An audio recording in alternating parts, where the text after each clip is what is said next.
Hi everybody, and welcome to today's video. Today we're going to be talking a little bit more about security and taking a step back and looking at things from a slightly broader perspective. So, getting out of the content of the book that we're currently in and the one that we'll get into next, because both of those are going to be very focused and very hands-on.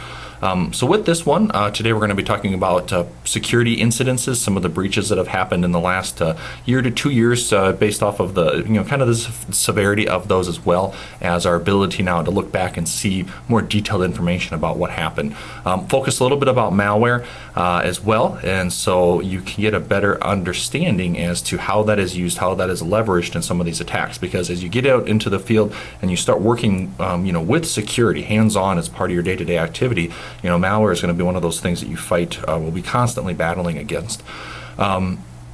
The videos here themselves, I have no particular source that I pulled this information from, no textbook or anything like that. And so if you're interested in this type of material, let me know, and I can certainly share with you the sources that I used to kind of compile this information together.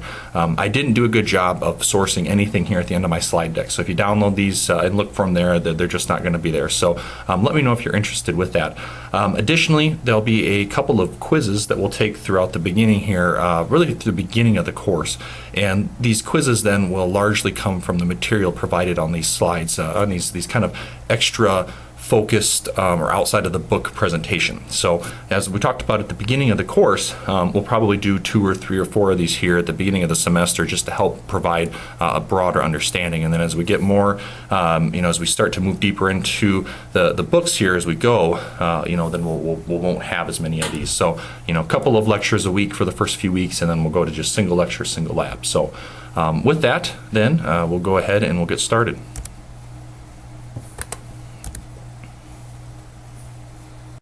Overall, right now, this is how I sum up security in about these 4 bullets.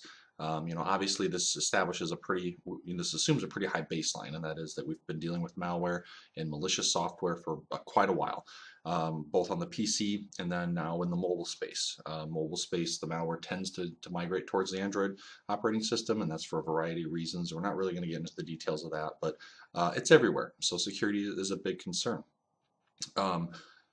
Lately, though, some trends that have emerged in the last few months is the point of sale systems are relatively easy to attack.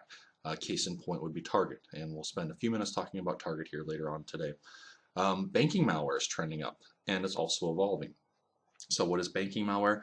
Well, that's anything designed to steal financial data from somebody, from the user, in order to either sell it or eventually try to compromise their accounts and steal their money. So if you're familiar with banking malware or malware in general, you've probably heard of Zeus or Trojan.zbot. And again, we'll just spend a few minutes on that just to give you kind of the idea what it is, how it works, and just some real big picture stuff. So with that, Zeus is still king. Okay, this is a banking Trojan, and it's been around for quite a few years, and it just continues to evolve, and it continues to take on new variants emerge, and they're still exploiting our systems. And then finally, we've seen ransomware kind of on the rise.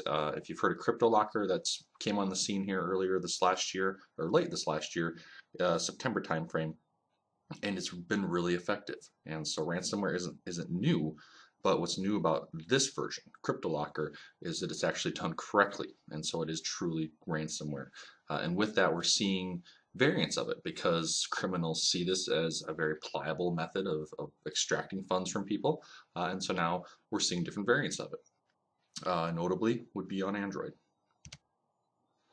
Okay, so here's some headlines just to give you some idea. Obviously, if you've been watching the news, the data breaches are something that now are just mainstream. It's not just something that detectives talk about.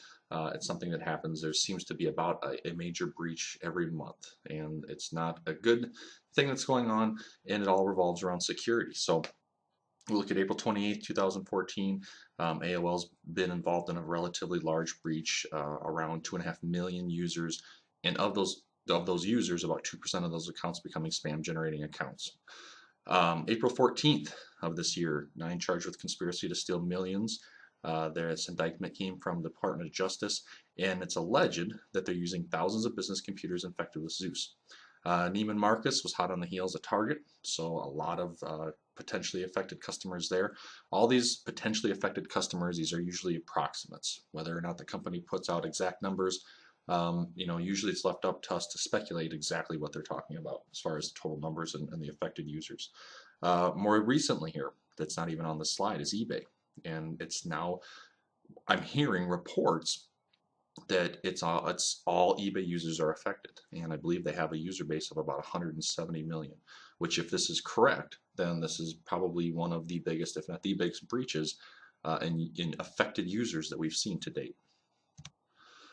All right, with that, you can go, if you Google for data breach visualization, you can find this website, and it's just a way, the bigger the bubble, the bigger the breach. Okay, so just kind of a neat way to visualize data breaches and what's been going on in the world. Okay, now I'm going to spend just a couple of minutes here. We're going to go through the target data breach, and again, we're not going to get into every single piece of it. Maybe later on in the semester, after we've spent a little more time looking at network defense, maybe we'll come back and do that. If you're interested in anything I talk about today, you want to know more detail, let me know, because everything I'm talking about, I actually have other slides that I put together, other slide decks that go into these things in a much more detail, so I'd be more than happy to share that with you. So we're just going to hit the high points here to keep this lecture relatively short. The big points with Target. Okay, almost all retail outlets in the United States were hit. This breach took place for about 2 weeks, so just after Thanksgiving to December 6th of 2013. It's estimated that there's a 50% chance your information was compromised if you're a US shopper.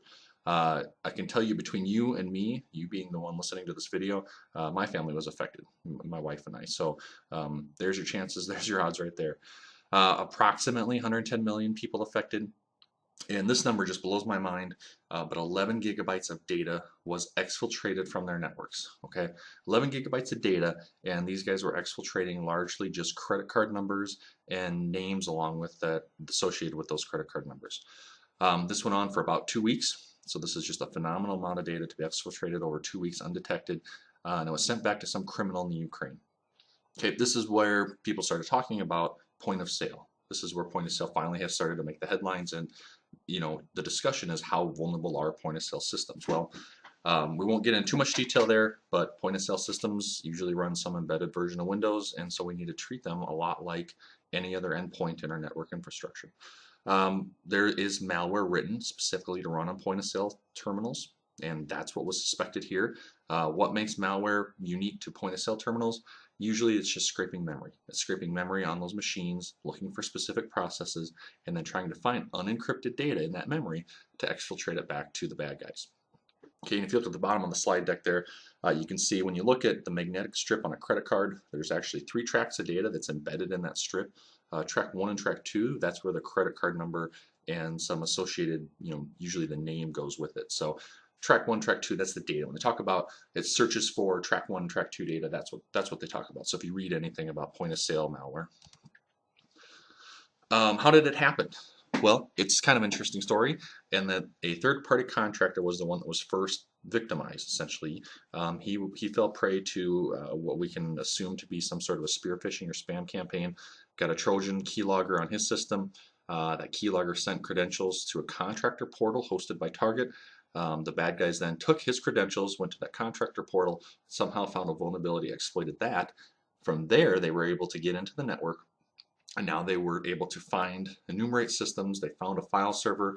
They set up shop basically on the file server, and from there, looked for point of sale terminals. And that's how they infected pretty much all of those retail outlets.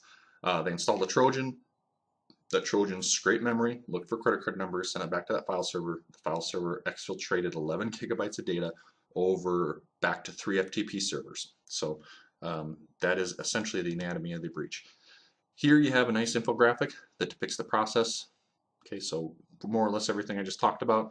So if you want to take a few minutes, you can look at that and study it. And that's Target.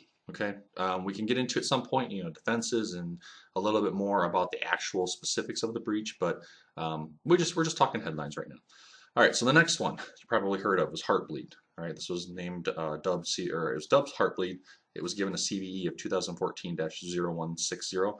This one was kind of odd in that it had the potential to have a huge impact on overall security of the majority of the web servers running in the world. But yet little has actually come out in that someone fell victim to the Heartbleed vulnerability. All right, so what is it? Well, in order to understand heartbleed, we have to understand what's called a heartbeat. There's this group of guys, they started developing OpenSSL. OpenSSL is an open source project, and it's the application layer encryption for our servers. So when you connect to a website and you see your status bar, your URL bar go green or blue that says you're over an encrypted connection, odds are you're using OpenSSL. I say that because it's open source. It usually runs on a Linux server, and Linux Apache are the predominant web servers in the world. Not by a ton, but they are the dominant. So, odds are you've been on plenty of sites that use OpenSSL. The heartbeat then was simply a message protocol that they created in 2011 in order to keep this SSL session alive. Okay, so why people were one reason why everyone's been fairly slow to adopt HTTPS. Why we typically browse over HTTP. The difference is encryption, and the reason that is because there's a little more network overhead in establishing that secure connection. There's some negotiation that takes place, and relatively speaking, it's a lot more overhead on the network. So that's changing, and with Heartbeat, then this was a protocol developed to facilitate that. It's basically a keep alive. The client can talk to the server, even though there's been a period of inactivity. It can say, well, I'm going to communicate with you, you communicate with me, and let's keep this SSL session alive just a little bit longer. Okay, so that because once an SSL session ends, once that session expires, renegotiation has to occur. So everything has to take place all over again. So the whole purpose was just to save a little bit of network overhead. In order to do that, the client sends a heartbeat request and it's answered by a heartbeat response. Okay, so just think about client, so browser and server. Okay, I open up a browser, I go to Amazon, I've started an SSL session, it's encrypted. Maybe it goes dormant for a while because now I'm watching something on TV or I'm checking some other tab in my email. We can have heartbeat requests from my client to the server, which would be Amazon, and then they can be responding to those. Now, I'm not saying Amazon uses OpenSSL, I'm just using them as an example. All right, it has a specific format, and you can see there's a request or response. So there's a type, which is request or response. There's a payload length, a payload, and padding. Okay, we don't really care about the padding. The type is just a request or a response, so that's pretty simple. And then the length, the payload length and the payload itself, that's where the problem came into. And again, not to get into too many details here with it, but the two are not necessary, they're not validated, they're not verified. So if I'm sending a request and I say that my payload length is 5 characters and the payload length should be 5 characters. Okay, but I can change that. What I can do is I can say, what if I say that my payload length is 500, but then the payload is actually only 5? Well, OpenSSL didn't verify that the length match the payload. The length should match the payload. The length should be the exact payload size that I sent, but it doesn't. And because it doesn't do that, it's created a software vulnerability. That vulnerability comes if you've taken 250 programming. It comes in the fact that they use malloc, they allocate memory, and they allocate the memory. I'll go back one slide. They allocate the memory based off the length, not on the payload. So once you and your program request memory from the operating system, if you say I need 500 bytes of memory and then you only fill it with a 5-character payload, the rest of that you're just pulling back random memory from the server. All right, so that's what happened. What can somebody do with that? Well, because it's pulling that random memory in the space that Apache server is running in, they could potentially pull back private keys. So if you're looking at public-private keys for your SSL certificates, passwords, credit card information, a variety of things. Pretty much anything, any data that server is managing and storing in memory, it could potentially be leaked back to the bad guy. Okay, so if what I just said didn't really make sense, again, don't worry about for the quizzes, they're gonna be high-level conceptual. Okay, I'm not gonna ask you to explain Heartbleed to me or explain how Zeus works. That's too in the weeds. We're just going through it to talk about some of these things so you have a better insight into how they work. So here's a cartoon XFCD, and this explains it pretty well. Okay, so if what I just said didn't really make sense, hopefully this adds some clarity to it that only a good cartoon can do. So take some time, please, and read that. And then the fix. Okay, again, I'll never ask you about this fix in particular, but I just want to use this to demonstrate, we're talking about security, and the applications that run in on your networks, on your systems, that is a big part of your security. The security in this bug is very simple. It's looking at the screen capture here. Look at the arrow. If there's an if statement with a condition, if everything that we talked about, that format, doesn't match the actual length of what that person sent, that heartbeat request was sent, then you just need to discard it. Okay, so simple balance checking. All it needed to do there, again, you don't need to understand that if statement. You don't need to understand all those conditions and what's being added there. Just know that it just simply wasn't being checked. Whoever was originating that heartbeat request could make it all arbitrary, and none of it matched up. So there exists a vulnerability. Okay, with that, if you want to know more about that, there are a couple things you can do. I have a pretty good demo that I've set up for myself, as well as hacking-lab.com. They have a setup. If you've never been there, I encourage you to go there and check out the place. Great setup, great. They got a great environment, a lot of great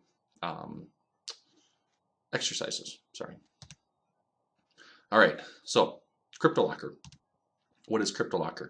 Well, CryptoLocker is ransomware. And essentially how CryptoLocker works is it's malware. You get it through spear phishing or some sort of spam campaign.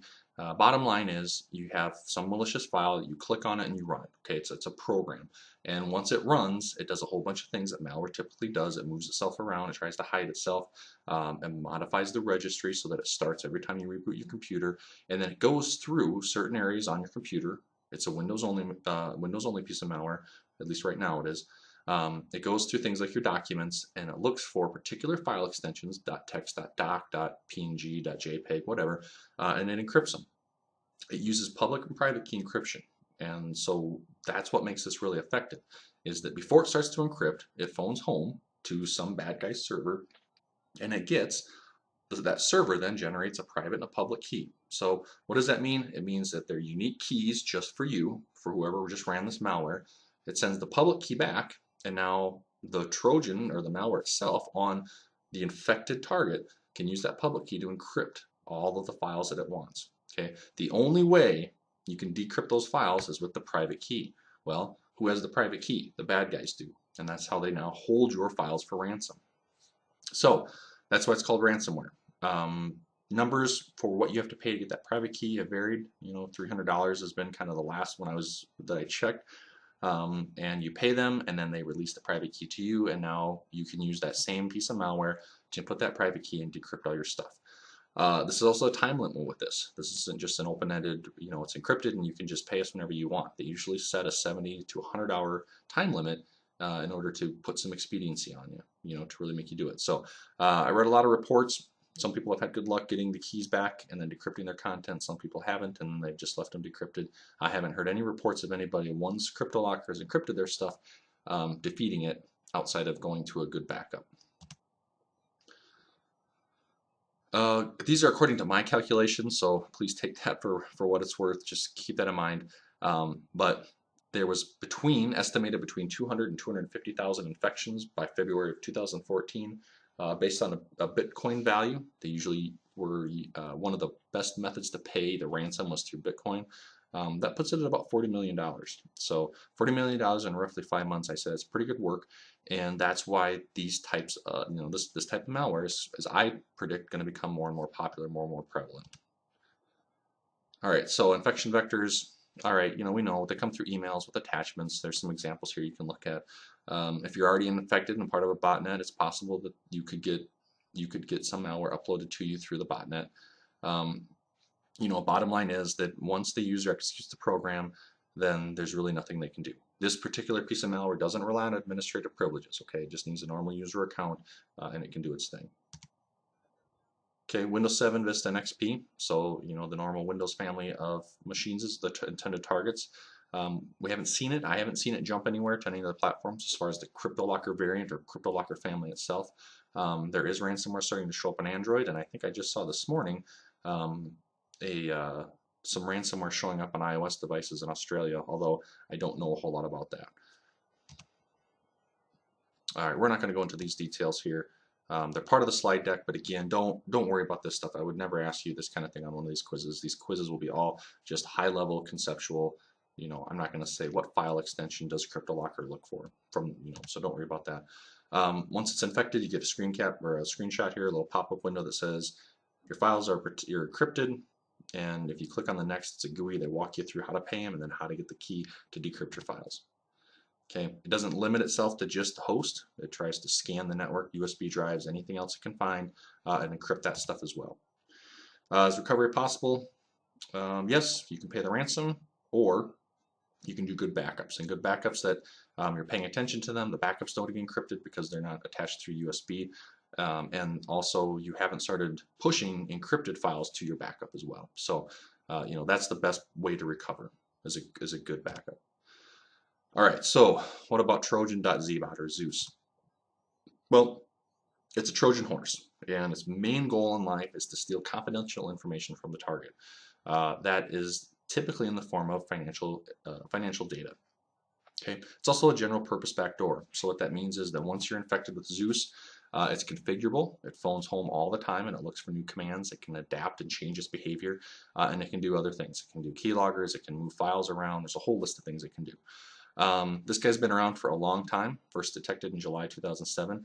It's still the largest in the world, and there are some rumors that it's being used to spread CryptoLocker. We don't need to worry about the differentiation between the two. All you need to know about is that once it's executed, it starts looking around the system trying to find any sort of credentials. And then after that, its main purpose, again, is just try to steal financial data. So what it does then, it has a list. It has a white list inside of a config file, and it just looks for specific websites to steal credentials from. Okay, once it's infected the machine, there's this way that malware can hook into processes and hook into the browser, and it can intercept. So when you post or submit a login form, it can intercept that, grab that username and password, and then store it and eventually send it back to the bad guy. So when you see that bottom bullet there, contact C2. C2 is just short for command and control. Very similar infection methods. Okay, spam campaigns and drive-by downloads. If you don't know what the drive-by download is, again, don't worry about it too much. But there's just ways, specific websites that are set up to exploit known vulnerabilities in browsers, or I guess zero-day vulnerabilities in browsers. And so that just by visiting a site, it can trigger a vulnerability in a browser and cause it to download or install something. Okay, so it is possible to simply just browse a website, go to a website, and have malware installed on your system. Okay, here's an infographic walking you through typical infection. Anatomy, yeah, I mean, it's you need to understand that there's a toolkit. Right, that's another reason that makes Zeus so popular, is that it starts with a toolkit, and so there's a lot of different ways that this happens as far as how would someone just go about and purchase a Trojan, a Zeus Trojan. But it starts with the toolkit. You customize it. It generates that piece of malware based off of what you want it to do, and then that specific binary can be distributed across the world. It modifies the target, and then from there, once it's infected, again, it's just constantly phoning home. It can change its behavior, it can change what it's doing, and then it's also exfiltrating whatever data that it's stolen. Okay, here's a whole list of things that attacker can do once they've infected. Okay, core purpose is password stealing. We don't need to talk about that. Let's see, web inject. It is pretty important. I mean, just in the general, if you're talking about Zeus, it's not necessarily important for us, but let's go back one slide, and you'll see here that, I talked a little bit about how it monitors websites and their users, okay? One way it can hook into these processes and try to steal this information. The other thing it can do is inject form fields. So if we go to the next slide, then we look, there's two screen captures here, one on the left, one on the right. They're both the same website. One is not legitimate. Okay, somebody's been infected by Zeus. They went to monster.com, and now instead of stealing the stuff coming out of the browser, what it's essentially doing is Zeus is injecting its own form fields. A form field on an HTML page like that would be the text boxes that you're typing into there. If it can inject that information, then it can redirect where you send it to. So when you submit a form like that, when you click sign in, that's called posting a form, and you post it back to the server. Usually if it's monster.com, you would post it back to monster.com. Well, if I embed inside there, maybe in an iframe or something, I can post it to any other server. I can have it post to evilbadguy.com or something along those lines, as well as you can inject other form fields, right? So if I want your username, your password, and I also want security questions and answers, I can now do that. So if you look at these two, which one's the bad one, which one's the good one? Well, the one on the left was good, the one on the right was bad. And you can see here that after the user clicks submit, Zeus didn't stop there. It now generated HTML to pop up a bunch of security questions. So it's trying to continue to exploit you and take more of your information. Finally, I just wanted to point out that Zeus was, I guess, quote unquote, open sourced in 2011. And so if you're not familiar with GitHub, it's just a place to host code. It's open, it's public. There's a lot of private repositories, but most of it's public, and it's out there. So you can see there's a link there, and you can take a look at it if you want. I have a copy of it, but I haven't done anything with it yet. So not that I intend to create my own Trojans, but just out of curiosity. And of course, there's new variants. Okay, so using Tor, using 64-bit versions, peer-to-peer technology, some things, if you're interested in it, let me know, and I can certainly talk to you more about it here offline. All right, so that's just kind of what's going on in the world. That's the threat landscape. And so I lay that out again. Don't worry as far as the quiz goes. Don't worry too much about. Don't worry about the specifics of any one of those. I mean, I might ask you, what is CryptoLocker? Okay, and you can say it's ransomware, and that's the kind of questions and answers I'll be looking to ask. But I wanted to lay out kind of where things are at. Okay, yeah, there is a lot more malware out there, but these guys are the latest. CryptoLocker is making headlines. Heartbleed is not malware. Heartbleed is a vulnerability, but it highlights the fact that we need to audit our code. We need to make sure we maintain and control the code, because code is that core part of our security posture. And then Zeus. So now that we've talked about that, let's just talk about some of these high-level concepts. Okay, so this is the material that you can expect pretty much more from these types of lectures, and what I'll pull a lot of the stuff off for the quiz. So what is security? We can start by defining security. And security is simply the steps we need to take to protect a person or property from harm.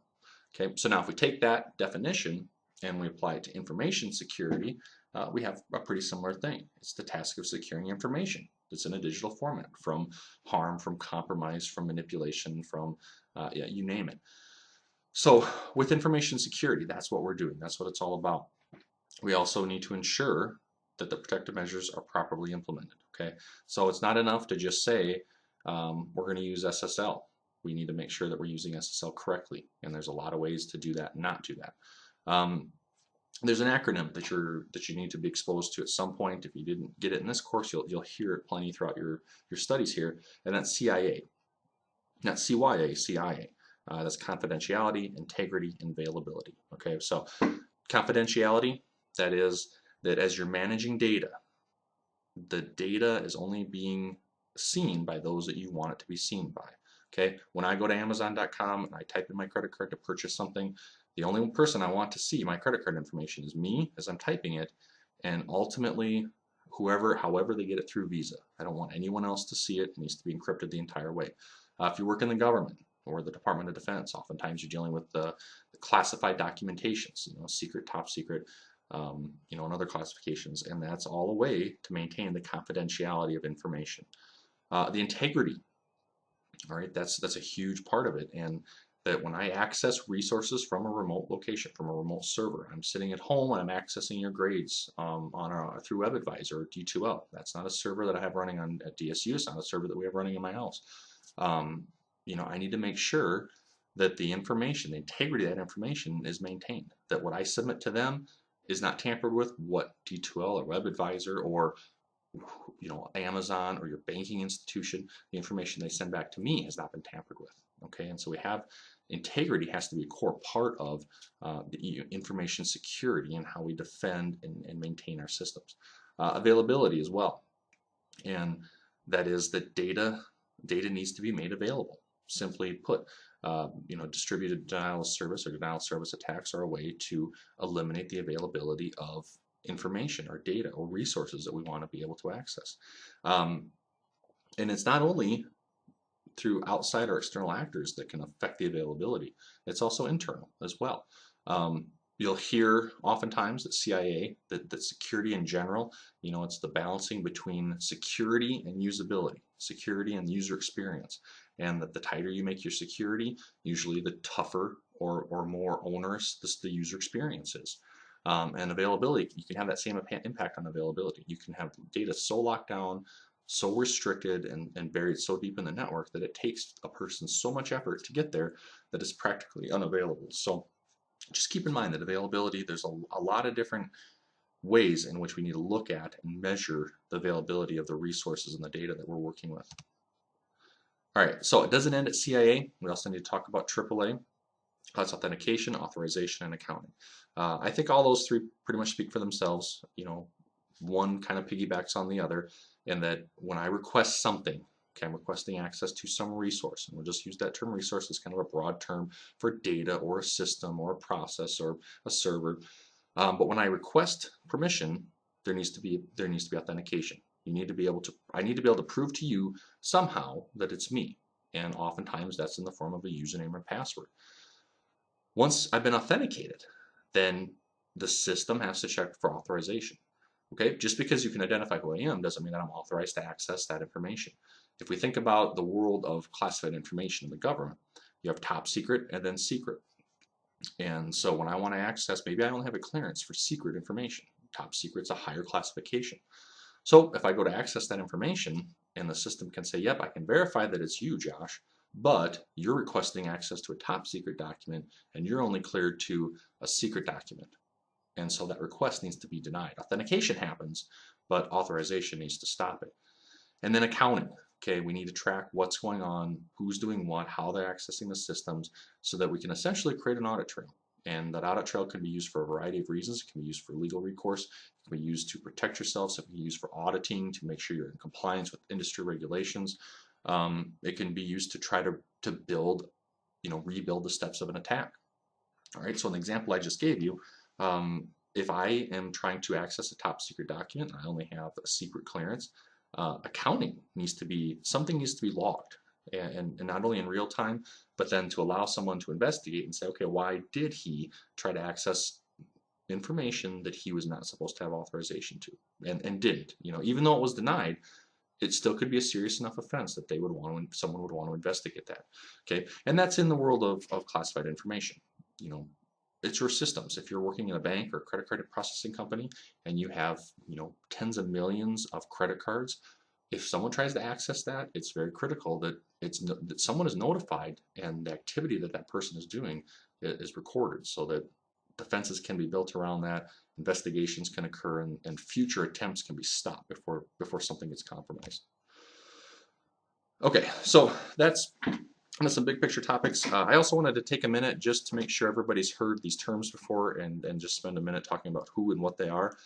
So the first one is hacker, or hackers, and that's what you see used in the news. Everything that's bad that happens is done by a hacker. And I know it sounds like splitting hairs, but to me it's important to point out that while they may be exhibiting behaviors of a hacker, they're criminal.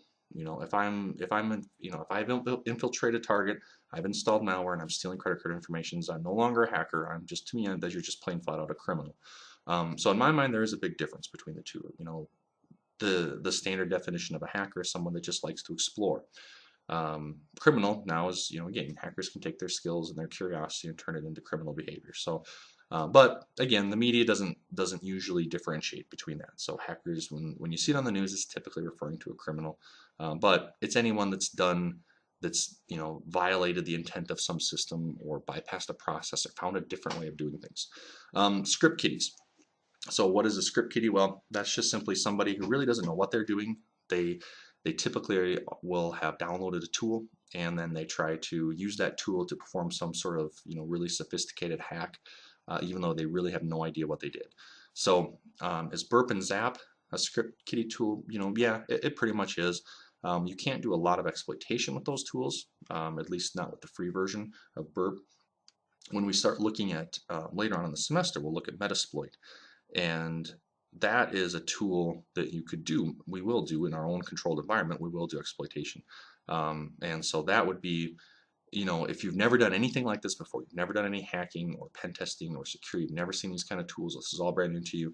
You could consider yourself a script kiddie, and that is by the end of the semester you could fire up Metasploit, you could find a vulnerable server, you could tell it to fire off this payload and hope that you compromise the server. I mean, you can do serious damage with it, but you probably really don't know what you're doing, other than you fired up a tool and you ran a few commands. So that's what it is.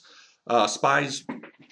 Okay, so spies are usually someone's, acting on behalf of a state, the country, and they're trying to do very similar activities as a hacker, criminal, or a script kiddie. Okay, they're just trying to exfiltrate information, whether it's the Chinese performing cyber espionage, or I only say that because it was in the news recently, or I don't know. I mean, just pick a state. They all perform spying at some level for the most part, and they typically are looked at a little bit different because they're doing it on behalf of a state or a country. They're not just doing it on their own.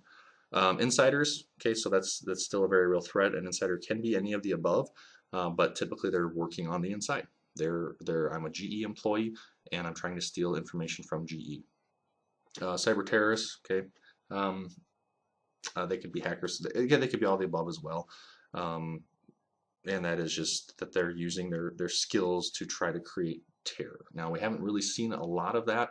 Well, I suppose Stuxnet, that's one that jumps to my mind, and that is using exploitation of systems and malware, essentially, to cause damage or harm to systems that control critical infrastructure. So if you're not familiar with Stuxnet, I don't think I want to take any more of your time to talk about it. Just do a quick search for it, STUXnet, and you'll be able to get plenty of information about it. All right, so this is it. Attacks and defenses, the last thing we're going to talk about, and we're studying attacks now. Okay, so just keep in mind that even though we're focusing on using right now at web applications, a lot of these concepts, a lot of what we're doing, it has a bigger picture. Okay, we talked about access control. We're using that inside the web application, and we'll eventually try to exploit that. But that has a bigger picture. So, keep that in mind as we go through all these offensive things that we're doing throughout the course. What about defenses? Well, there's just some big picture things we need to talk about. Okay, layering or defense in depth. You'll hear that pretty often, and that is, don't rely on any one piece of one defense mechanism to protect your systems.